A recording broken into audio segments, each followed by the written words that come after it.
Won't you take me home? Give me wings to fly. We can run away. Castle in the sky. Won't you take me home and give me wings to fly? We can be alone in the castle in the sky. We can run away and leave this world behind. Please just take me home to a castle in the sky. Castle in the sky.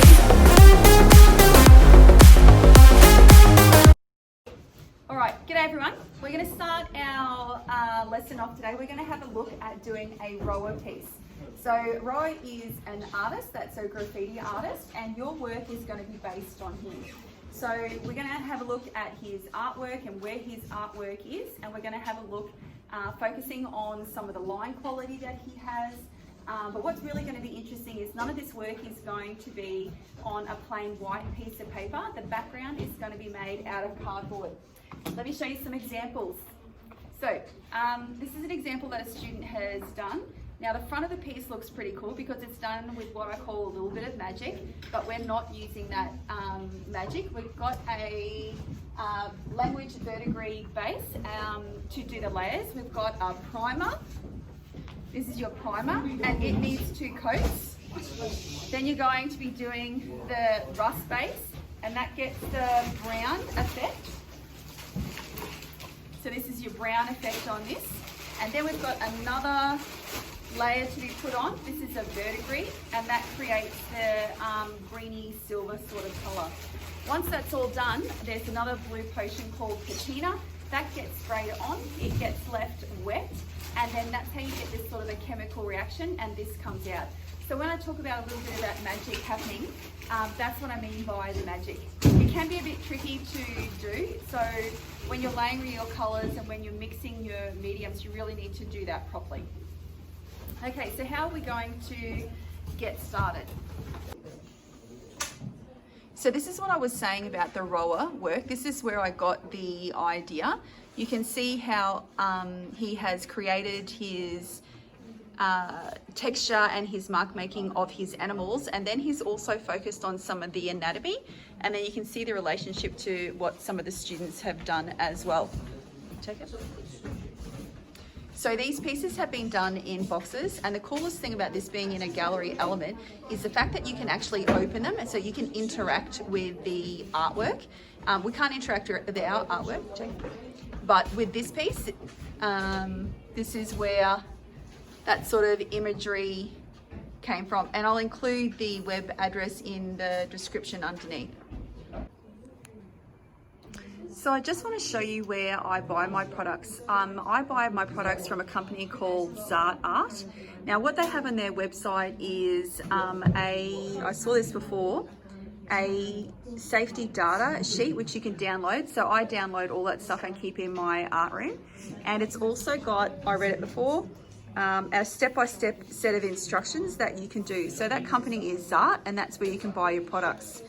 Now it's also got the other things you need as well. So you need to grab the black primer, and that needs 2 coats. Now the rust creates that sort of a brown effect, and you can think about the particular placement of that. Then you need to apply the verdigris, and again that has to have 2 coats and considered placement. And then you have the oxidizing patina. Now how I use the oxidizing patina is I use it in a spray bottle, and I have it very clearly labelled. All my stuff is labelled in the art room, so students or anyone who walks in knows what it is, and all my mediums get put together. How we get started on the project is I bring in a whole heap of cardboard for my class, and one of the things I say is they have to at least have 3 layers of cardboard. So what they use is another glue, it's called Super Tack. I kid you not, it's like my favouriteest glue. It glues everything. So they use Super Tack on the bits that are overlapping, and then they have to use the masking tape to tape it on the back just to reinforce it a little bit. And then they put their name on the back of their pieces, because you have 20 pieces floating around the room. You need to know where the pieces are going to go. Okay, so what we've done is I have a collection of old shitty brushes that I keep just for this exercise, because if students use the brushes, they just get ruined. And then they need to put, again, I know I've said it a few times, but it's really important, they use the black decorative primer. And the other thing that's important is, because the medium sets and settles, you really need to get students to be stirring it at least twice, give it a good stir, and then they need to apply that 2 coats. So when they walk in, I get students to put a coat of black on. So while students are painting and they've got their first layer drying, I send them back into the classroom. I have a thing in my art room where we don't wait for paint to dry. It's really important, otherwise you'll have them hanging around not doing anything for sure. So I'm encouraging them to keep working. One of the things we do is when we play with our project is I encourage them to work with different weights of paper. So I get some paper, I tear up my 80 GSM, my 125, and I have a 200 pile, and I get the students to write that down so they remember which one, because if they don't write it down, they're not going to remember what pile of paper that they have.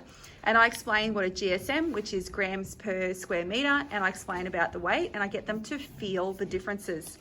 The other thing I do is I count out 10 markers, or a certain number of markers, and they all come back at the end of the lesson, all the markers, not all the time, but I don't get any more out if they disappear. So I have a 0.4 marker, a 0.6 marker, and I have a permanent marker for students to have a go at doing different types of mark making. So this one here is on the 80 GSM. And what I encourage students to do is we talk about what sorts of things that they could be doing on this paper.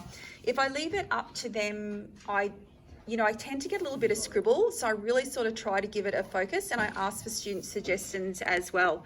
Now, sometimes when you're talking to a class, I know when I'm in a meeting or something, sometimes I hear that blah, blah, blah. So if you have a crew that don't take in everything you say, I would seriously suggest that you get students to write down some of the points that we're going to do. For example, in one of the classes that I did this, I had a young lady say, Mrs. Herbert, what is it that I need to do? And then I got the students to reinforce what we were doing. They volunteered some of their answers, and I saw her write them down, which was really cool.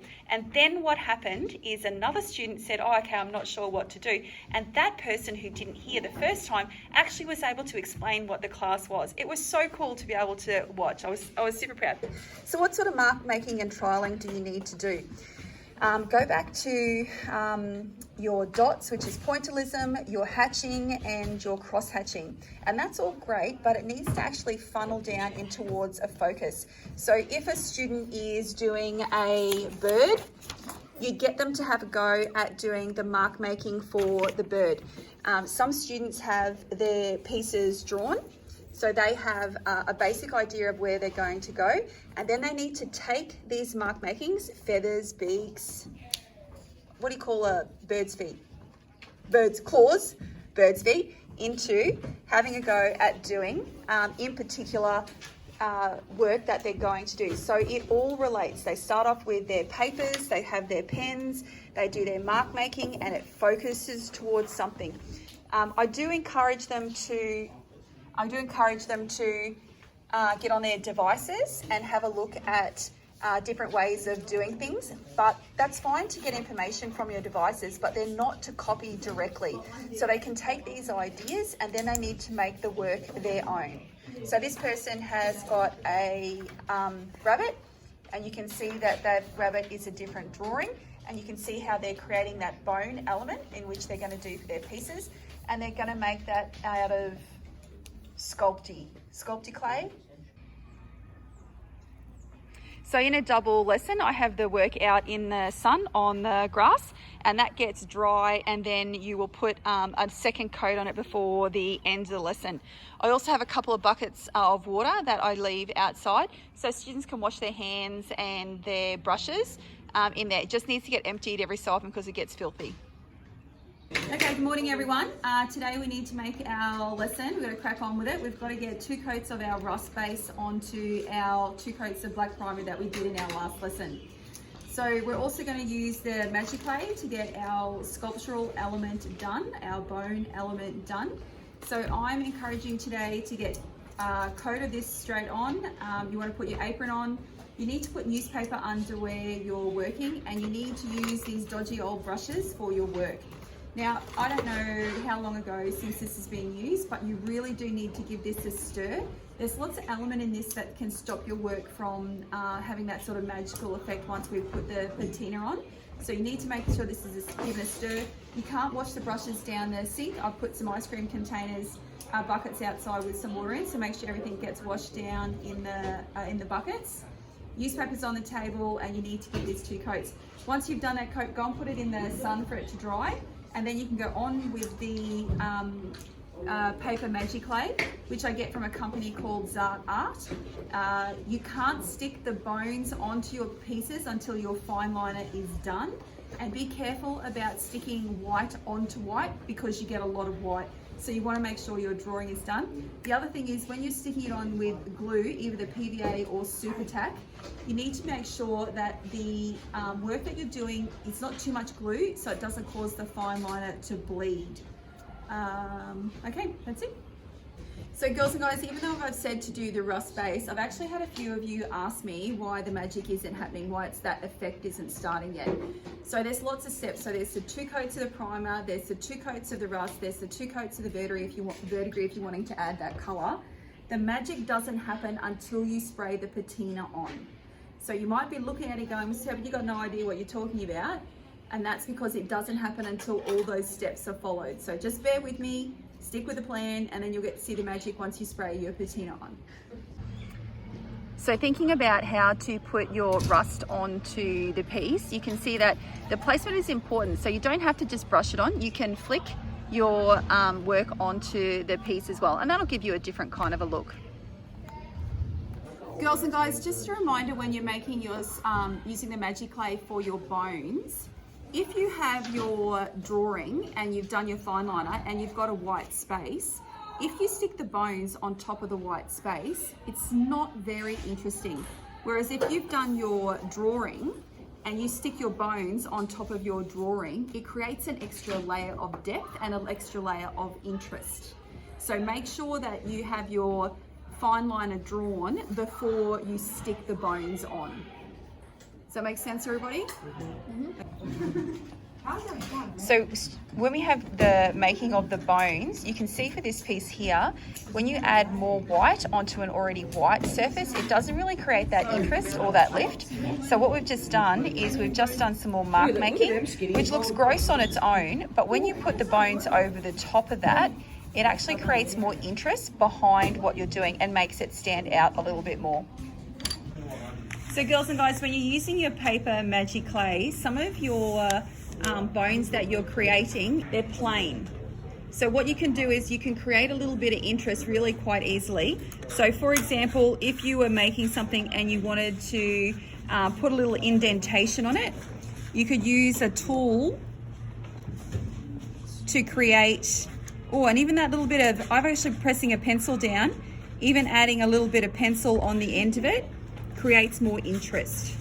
The other one is if you're creating a tusk or a horn of some sort, instead of just having that boring end, you can take a pair of scissors and you can create more interest with your shape by creating a little point and shaping it.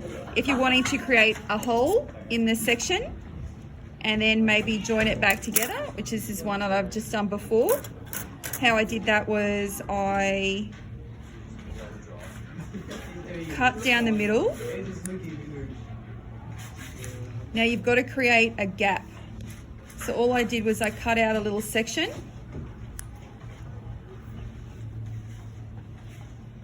Take that out. Actually cut out a little section again. Now because you've cut something out there, when you put it back together, you actually create that little hole which is of interest. So think about the Magiclay and the shape that you're creating, making sure when you know our words of wisdom, our light to dark and thick to thin, it's creating more interest into the Sculpticlay and the bones that you're creating. I've just found this piece, and this was with a student that I discussed earlier about either making bones look like sausages or creating a little bit more definition into their work. So you can see they've got three very distinct joining techniques going on, and it creates a real sort of clever interest for their piece. Oh, that's actually the drawing on the side where we had a different play at drawing how to make the bones look. Okay, so I forgot to film myself telling my class how to use this one. So what you need to do is make sure that we're getting the 2 coats of the verdigris on today. You need to give it a good stir with I usually use the end of the brush so that the metal powders down the bottom come back up, because you never know how long that has settled for. So once that has done, you put it outside to dry.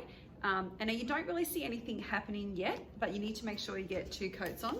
Okay, so that's all dry. The next one is putting the oxidizing patina on. And I get students just to put it into a bottle and we go outside and spray that. You really want to get that nice and wet. Even though we're using cardboard, it's still fine. And then that comes into dry. And the longer that sort of stays wet, the more effect that the oxidization process has to work.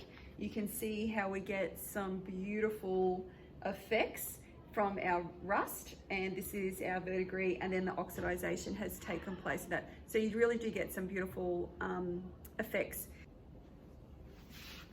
So you can splatter it on, you can pour it on, you can use a brush to put it on.